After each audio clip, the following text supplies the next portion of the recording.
Pare, nabalitaan mo ba isang araw yung teacher na nag-viral, nagmumura sa live niya sa Facebook?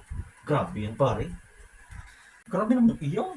Talagang kaya naman ng teacher ko iyon, nag-live.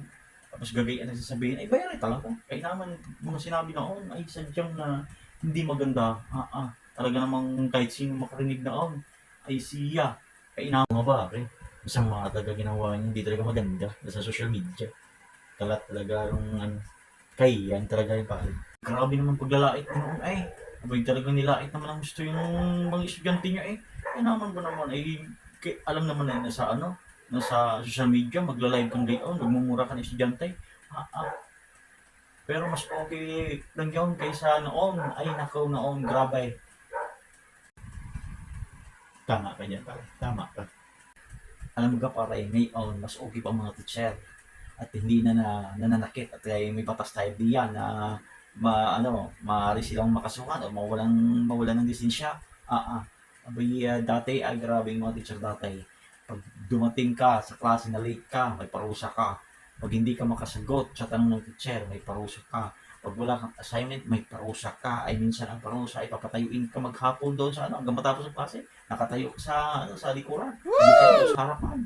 Ay minsan pa'y paglilinisin ka ng bubunutin ka ng damo sa paligid ng school. Kaya naman mga teacher dati at talagang may dabaong steak at saka yung antina ng radyaw. Dala-dala yung haba ay talagang natin gayaan. Natin ng gayaon. Tapos talagang mapipitikin ka. Ganun katindi ang teacher dati ay ngayon ay hindi pwedeng gayaon at makakasuhan at may batas tayo diyan. Maswerte yung mga estudyante, hindi tulad dati na grabe magparos ng teacher. Ngayon, grabe. Yung mga estudyante ngayon hindi mo makontrol. Anas din ako noon, ay siya. Ay isipin ko naman yung assignment. Ay nakalimutan ko ay. Aba, pagdating sa school, ay yung oras na ng klase ay nagtanong ng teacher, ilabas ang mga assignment. Abay wala ako. Siya. Pinatayo ako doon sa sa sulok. At pinatungan pa ng libro ang aking ulo. Hanggang matapos ang klase, nandun ako ay talagang maghiyang-hiya ako ay. Ngayon, yung mga estudyante ngayon, ay hindi mo magayon at kakasuhan ka. Ganun katindi ang mga estudyante ngayon at nasa batas natin iyan eh. Ranas nila kanyan pare. Wala ako assignment. Pitayo ako ng teacher ko maghapon sa likuran. Walang upuan. Grabe parusa. Grabe teacher noon pare.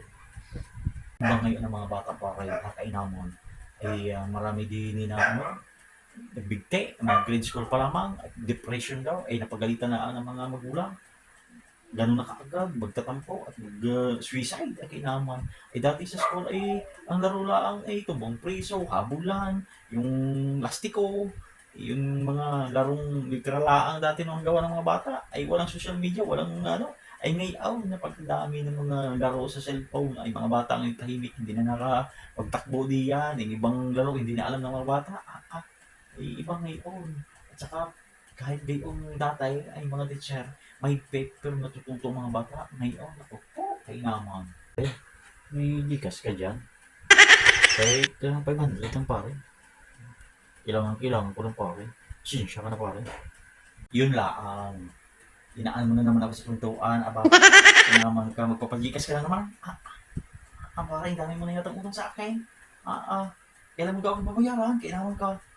Sige na pare, huwag kang mag-alala. Bayaran, baka bukas. Mga alas 6 ng umaga, bayaran kita.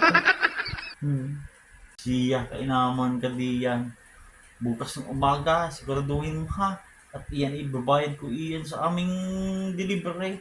Inaman ka. Ayusin mo.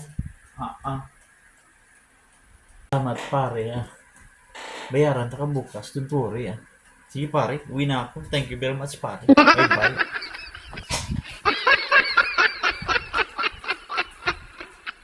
Naman si pare. Talaga namang dadayo din ng kwentuhan. Yan pala ito, sa totoo lang ang dayo'y mangutang kainaman. Lagi na lang gayaw.